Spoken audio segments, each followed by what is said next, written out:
My cat conducts electricity.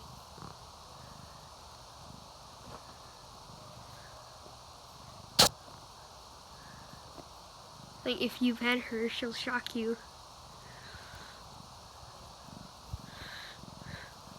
So I basically have an electric type Pokemon, and her name is...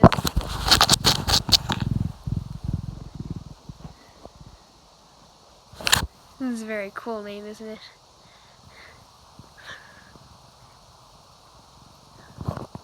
Ears seem to be a hot spot.